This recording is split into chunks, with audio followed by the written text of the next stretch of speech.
How to make connections using wire nuts. In this instance, we'll be splicing our fixture lead wire into our main run from the transformer. To start, make sure you have wire strippers and at least 2 dry-con waterproof connectors.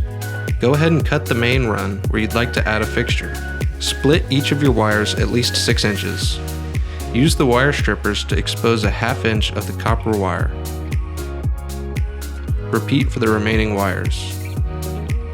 Take one end from each of the 3 wires and twist the copper ends together. Repeat with the remaining 3 wires. Insert the connection firmly into the connector and twist the connector clockwise. Repeat with the second connection. Now test your connections by turning on the transformer and making sure your fixture is illuminated. Once the connectors are installed, all that's left is to bury your wires. You now have a waterproof, low voltage wire connection.